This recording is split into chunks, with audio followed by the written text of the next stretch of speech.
Assalamualaikum warahmatullahi wabarakatuh.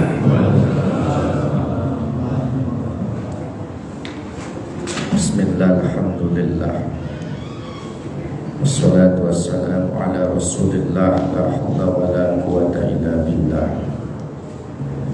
Asyhadu an la ilaha illallah wahdahu la syarika lah, wa asyhadu anna Muhammadan abduhu wa rasuluhu la nabiyya ba'dah. Bapak Ibu jamaah sholat subuh berjamaah yang dimuliakan Allah Subhanahu wa taala. Hari ini tanggal 23 Rajab, hari Ahad, tanggal 23 Rajab, artinya biasanya kita umat Islam memperingati peringatan Isra dan Mi'rajnya Nabi besar Muhammad sallallahu alaihi wasallam itu di tanggal berapa, Bapak? Tanggal 27 Rajab. Nah,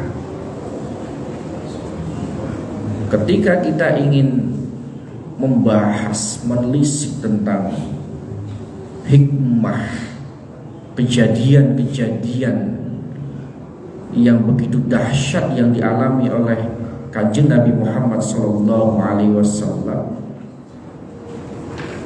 bahwa peristiwa Isra dan Mi'rajnya Nabi itu merupakan kado dari Allah Subhanahu wa ta'ala, merupakan hadiah dari Allah Subhanahu wa ta'ala, yang mana Nabi saat berjuang ditemani oleh istrinya terkasih, istrinya tercinta, Sayyidah Khadijah Al-Kubra, di saat itu wafat, pergi meninggalkan Rasulullah Sallallahu Alaihi Wasallam, dan tak lama disusul oleh paman beliau Abu Thalib yang senantiasa melindungi dakwah beliau, perjuangan beliau, pun juga dipanggil oleh Allah Subhanahu wa ta'ala. Maka pada saat Nabi berkabung, dinamakan adalah Amul Huzni, yaitu bulan kesedihan bagi Nabi Muhammad sallallahu alaihi wasallam. Berangkat dari kisah itu, nah, ketika ini kita membahas Isra wal Mi'raj ini dalam kitab Bidayah itu, Masya Allah, Pak. Isra itu apa sih, Pak, artinya, Pak? Isra itu apa artinya? Berjalan. Dan Mi'raj itu artinya naik ke atas. Maka dalam peristiwa Isra dan Mi'raj itu, ketika Nabi Muhammad diberangkatkan oleh Allah Subhanahu wa ta'ala, disitulah juga termasuk mendapatkan kado terindah, diperintahkannya kita oleh Allah Subhanahu wa ta'ala sebagai umatnya Kanjeng Nabi, yang mana syariat terdahulu zamannya Nabi Musa sholatnya itu 50 rakaat. Maka ketika Nabi Muhammad ketemu dengan Nabi Musa di surga, Nabi Musa bilang, minta deh diskon sama Allah, gak bakalan kuat umat kamu wahai Muhammad 50 rakaat. Naik lagi, minta diskon lagi, sampai akhirnya 5 rakaat. Sampai yang 5 rakaat pun sebenarnya oleh Nabi Musa diperintah lagi, disarankan lagi Nabi Muhammad untuk menghadap kepada Allah Subhanahu wa ta'ala untuk minta diskon lagi. Tapi apa kata Nabi Muhammad? Aku malu kalau harus minta diskon-diskon terus. Aku yakin ini adalah yang terbaik untuk umatku. Makanya Ya ayyuhalladzina amanu innas salata kanat 'alal mu'minina kitaban mawquta. Sudah ditetapkan waktunya sholat itu. Ya zuhur, ya asar, ya maghrib, ya isya, ya subuh. Ada bagiannya masing-masing di situ. Ada ketetapannya masing-masing di situ. Nah, ini pun yang 5 waktu saja terkadang kita sendiri bisa jadi banyak yang waktunya masih terseok-seok. Sholat mah masih sholat insya Allah, Pak. Ngerjain mah insya Allah masih ngerjain. Tapi bisa jadi sholat kita ini hanya sebatas untuk menggugurkan kewajiban saja. Karena apa? Wa ta'khir sholat. Banyak di antara kita ketika sudah masuk waktu sholat masih ntar dulu, waktu masih panjang. Ntar dulu bener waktunya masih panjang. Tapi kan tidak ada jaminan apakah sampai habisnya waktu itu umur kita masih di kandung badan. Tidak ada jaminan. Bapak Ibu yang dimuliakan Allah Subhanahu wa ta'ala, maka kado terindah bagi umat Nabi Muhammad ketika diberikan kado sholat yang 5 waktu itu dalam peristiwa Isra wal Mi'rajnya Nabi, Pak. Haji perintahnya melalui wahyu. Zakat perintahnya melalui wahyu. Ibadah-ibadah yang lain perintahnya melalui wahyu. Tapi untuk ibadah sholat yang 5 waktu ini perintahnya langsung khos, langsung khusus. Nabi menghadap kepada Allah Subhanahu wa ta'ala. Menghadapnya Nabi ketika perjalanan Isra wal Mi'raj itu bukan hanya diberangkatkannya itu batinnya saja, tidak, tapi jasadnya itu juga ikut berangkat Mi'raj. Maka maknanya orang sholat itu kenapa harus khusyuk? Sholat itu tidak hanya kok kita melakukan gerakan-gerakan dari takbiratul ihram hingga salam, tapi menghadirkan kekhusyuan dalam sholat itu batinnya juga harus ikut sholat. Tapi kan ada di antara kita kebanyakan sholat mas sholat.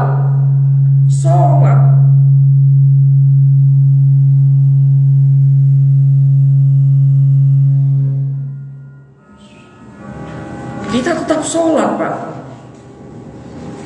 Tadi ketika sholat kita nggak ingat apa-apa. Ketika udah takbiratul ihram kita ada yang diingat. Perasaan rumah belum dikunci ya.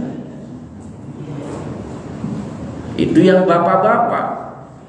Yang ibu-ibu lagi sholat Allahu Akbar, geruduk bunyi. Cucian gua udah mau kering lagi.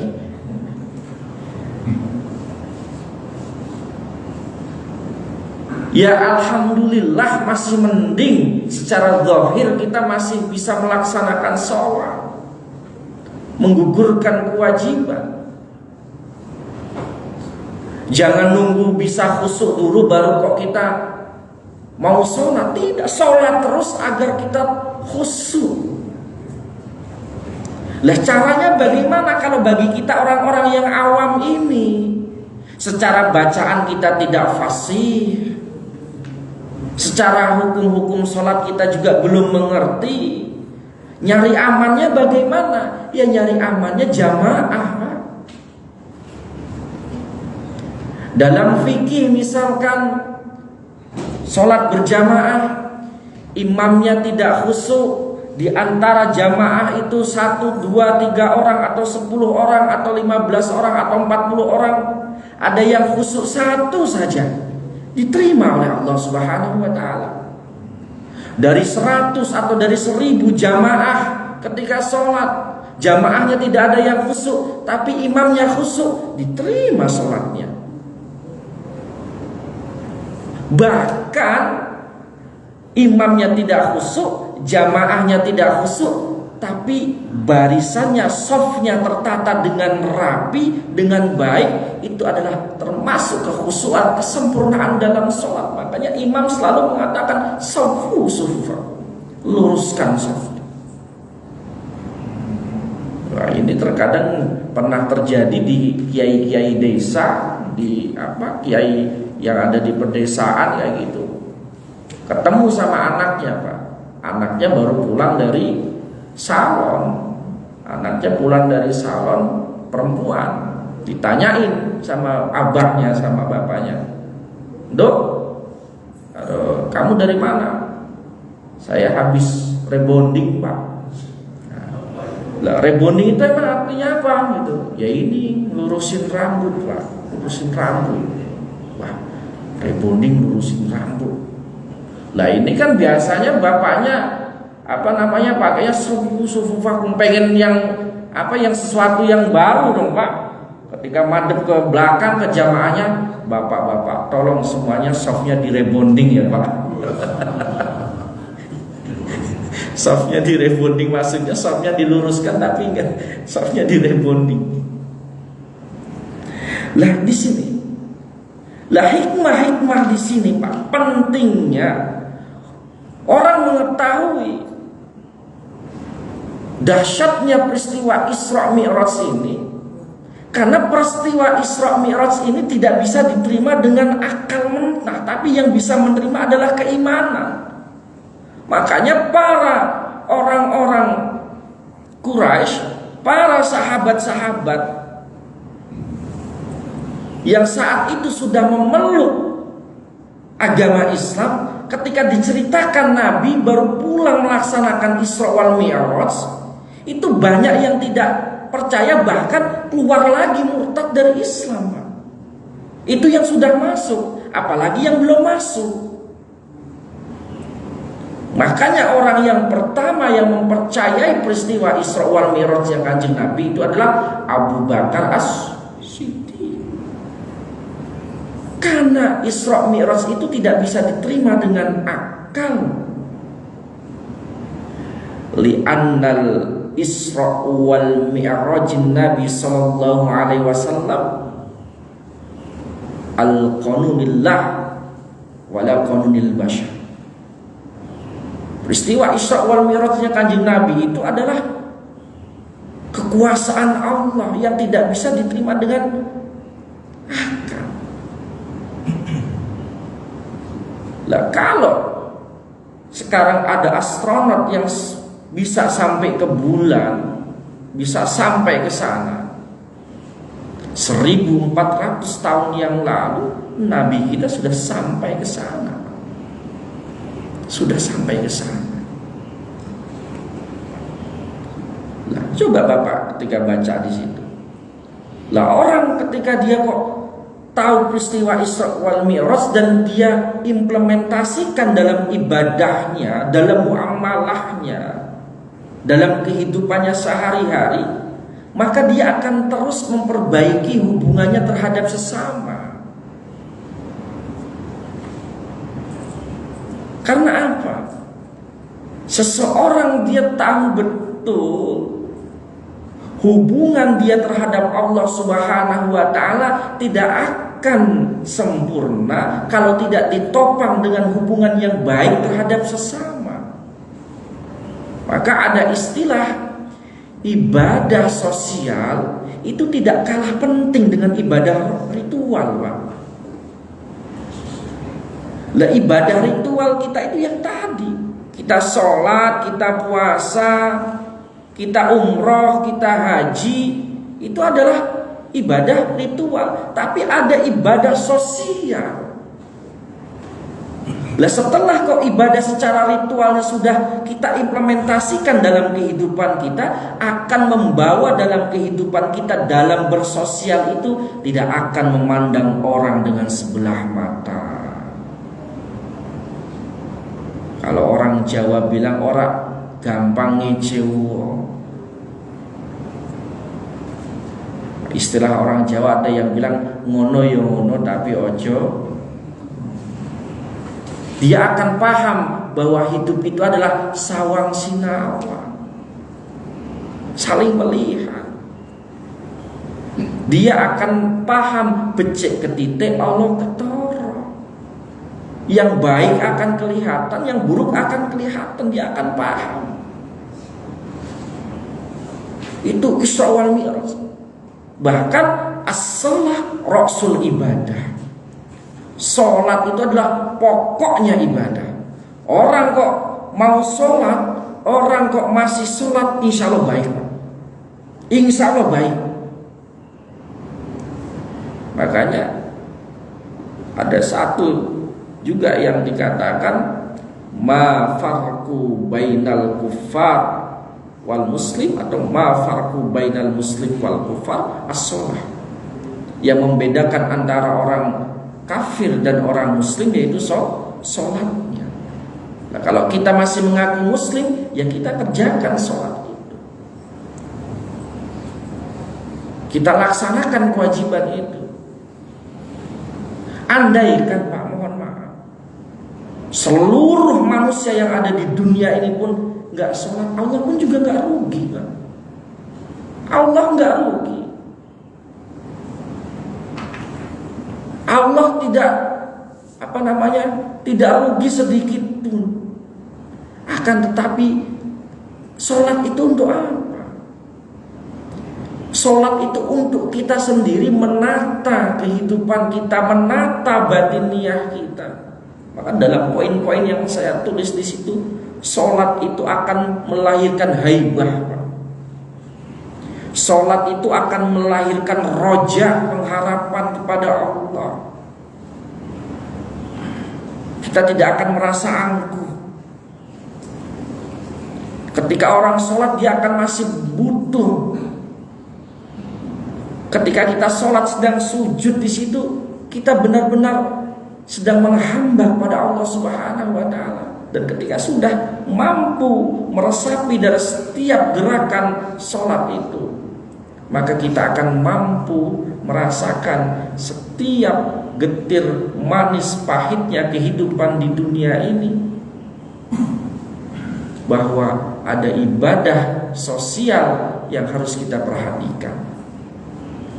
Bapak Ibu yang dimuliakan Allah Subhanahu wa Ta'ala. Lah, Isra wal Mi'rajnya Kanjeng Nabi ini mengajarkan kepada kita semuanya pentingnya untuk kita selalu roja, berharap pada Allah Subhanahu wa Ta'ala. Orang kok sholat pasti berdoa, tapi orang berdoa belum tentu sholat. Orang sholat udah pasti hidup, tapi orang hidup belum tentu sholat. Sama dengan istilah orang nikah sudah pasti kawin, tapi orang kawin belum tentu nikah. Nah, gitu. Lah, itu pilihan kok, Pak. Pilihan dalam kehidupan kita ini silahkan. Tapi yang menjadi pilihan kita ini, kita sudah diberikan nikmat sama Allah Subhanahu wa Ta'ala ini luar biasa. Kok kita nggak mau matur nuwun, nggak mau terima kasih ke Allah dengan kita sujud ke Gusti Allah, yaitu ruginya luar biasa. Ruginya luar biasa. Maka ini jadikan pelajaran Isra wal Mi'rajnya Kanjeng Nabi ini untuk kita terus memperbaiki ibadah kita. Kita syiarkan masjid kita. Kita syiarkan jamaahnya. Kita syiarkan kegiatan-kegiatannya. Kalau bukan kita, siapa lagi, Pak? Kalau bukan panjenengan semuanya, siapa lagi yang menyiarkan ini? Selagi suara adzan, selagi gemercik atau gelak takbir masih berkumandang dimanapun, insya Allah Pak, kiamat belum datang Pak. Lah kalau kiamat yang udah datang itu bagaimana? Yang dikatakan ada kiamat sugro, ada kiamat kubro. Kiamat bagi diri dia sendiri ketika ada hayya 'alas shalah, hayya 'alal falah, ada panggilan dari Allah. Dia dengar tapi dia tidak penuhi panggilan itu. Itu kiamat dunianya dia sendiri. Itu kiamat untuk dia sendiri. Diberikan pendengaran oleh Allah Subhanahu wa taala, diberikan penglihatan oleh Allah Subhanahu wa taala, seger sehat bisa melangkah untuk ibadah, tapi dia tidak mau. Ya memang ibadah itu berat Pak. Ibadah itu berat. Jangankan kok turun hujan, wong kita mau berangkat sholat jamaah di pintu tangannya gini gerimis saja nggak jadi kok kita. Gerimis saja nggak jadi. Tapi coba mau jalan-jalan Pak, mau jalan-jalan nih, mau ke pasar malam, baru gerimis doang belum hujan, abas Pak, baru gerimis. Dan sholat kita itu menentukan sebagaimana kadar kualitas keimanan kita masing-masing. Sholat tidak hanya menggugurkan kewajiban saja, tapi terus berupaya semaksimal mungkin agar sholat itu mendekatkan kita kepada Allah Subhanahu wa ta'ala. Setiap gerakan, setiap kalimat yang kita baca bisa kita resapi, bisa kita pahami. Insya Allah itu termasuk orang yang mendapatkan as-sakinatul qulub, ketenangan dalam hati. Ketenangan dalam hati. Nah, ini kira-kira kalau ditanya, kita pengen nggak Pak jadi orang yang hatinya tenang Pak? Bapak kalau lagi sholat kayak gitu ada yang hatinya gelisah gitu Pak, lagi sholat itu ada Pak? Kalau sholat itu kira tenang apa gelisah Pak? Kalau sholat itu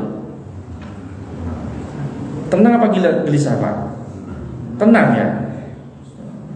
Walaupun udah jatahnya bayar cicilan tetap tenang Pak?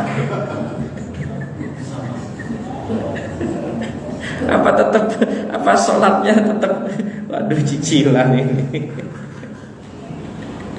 Ya Allah Gusti. Nah, kita mau mengadu pada siapa Pak? Maka sholat itu kan akan menghadirkan hati yang luas, hati yang legowo, akan mudah memahami, akan menjadi pribadi yang ta'zim, akan menjadi pribadi yang hayya, malu. Udah sholat kok, masa saya masih mau mengerjakan perkara-perkara yang menghancurkan ibadah saya, kayak gitu. Dia akan sadar betul seperti itu. Nah, maka yalah kita dandani sholat kita dandani ibadah kita. Lebih enak itu bareng-bareng Pak. Bareng-bareng. Enak bareng-bareng. Ya, sholatnya jamaah ketolong lah insya Allah. Ya pahalanya berlipat-lipat ganda. Dan insya Allah ketika seseorang itu termasuk dalam beberapa keterangan, hajinya orang fakir, hajinya orang yang tidak punya itu kan apa? Seseorang yang mau mendawamkan sholat jamaah dan orang yang selalu berangkat sholat Jumat, itu adalah hajinya orang-orang fakir. Banyak orang yang sudah sampai ke Ka'bah, orang yang sudah sampai ke Mekah, orang yang sudah sampai ke Madinah, tapi catatannya oleh Allah Subhanahu wa taala tidak dicatat sebagai haji dan hajjah. Tapi banyak orang yang belum berangkat haji tapi hatinya apa? Ta'alluq fil masajid, ta'alluq fil jamaah. Dia selalu rindu dengan jamaah, selalu rindu dengan masjid. Tapi di catatannya dia belum pernah berangkat haji, tapi di catatannya di hadapan Allah Subhanahu wa taala sudah dicatat sebagai haji yang mabrur dan mabrur. Insyaallah Pak. Mudah-mudahan ini setiap langkah ibadah kita semuanya ini dicatat kebaikan oleh Allah Subhanahu wa taala. Kalau sekarang sholatnya masih sebatas gerakan, besok-besok sudah mulai bisa meresapi, dan insya Allah mudah-mudahan sholat kita ini membawa dan menuntun kita pada jalan kebaikan daripada Allah Subhanahu wa taala. Cukup Pak? Cukup Pak Ji? Ada yang ditanyakan?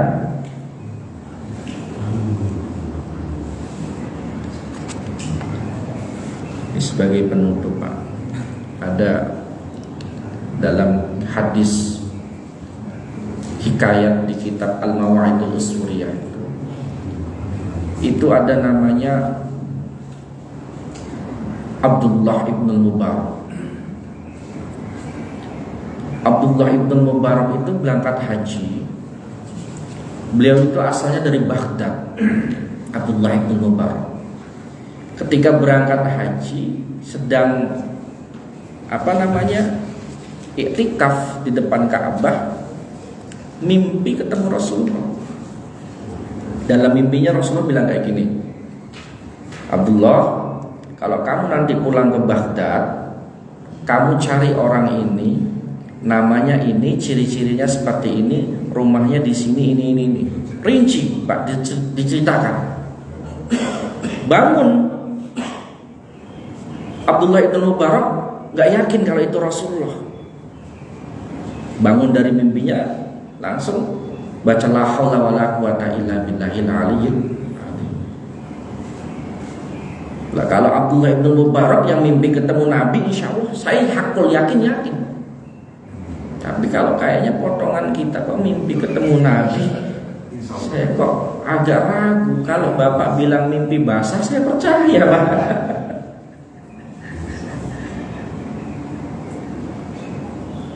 Tiga kali dengan mimpi yang sama berturut-turut baru yakin. Pulang ibadah haji, Abdullah ibn Mubarak langsung dicari orang-orang yang diceritakan Nabi dalam mimpinya itu, ketemu. Singkat cerita langsung ditanya sama Abdullah ibn Mubarak, Bapak namanya ini? Iya. Ditanya-tanya terus, ada apa Mas? Pak, saya mau tanya Pak, Bapak punya kebaikan apa sih Pak? Oh, saya orangnya baik Mas.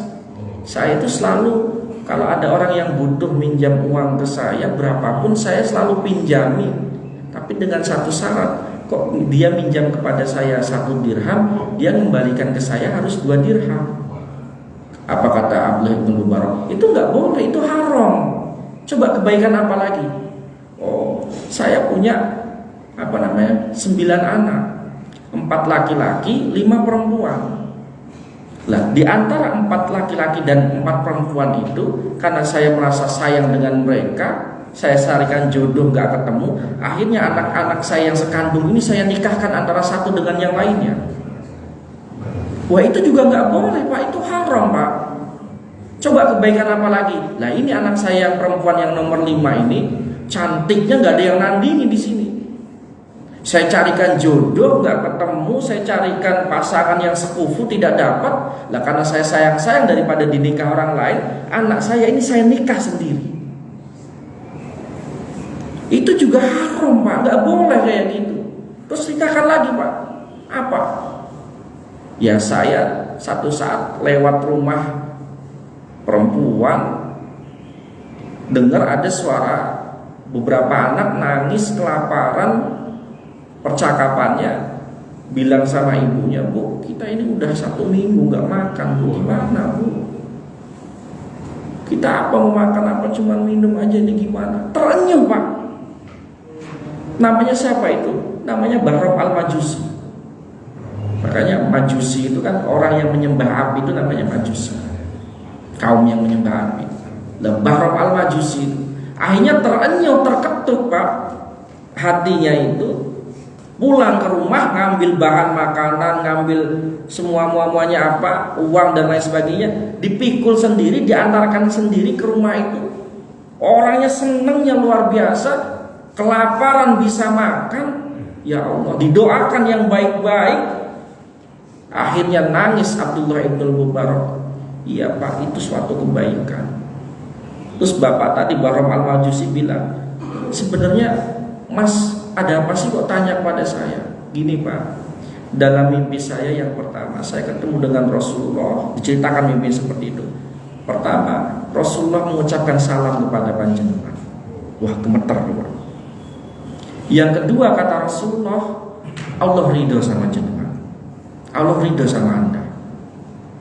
Didengar ceritanya Abdullah bin Mubarak dalam mimpinya itu, langsung sang bapak tadi, Pak Ibnu Mubarak, tolong saat ini juga bimbing saya untuk membaca kalimat syahadat asyhadu an la ilaha illallah wa asyhadu anna Muhammadar Rasulullah. Ketika sudah asyhadu anna Muhammadar Rasulullah, jatuh tersungkur Pak.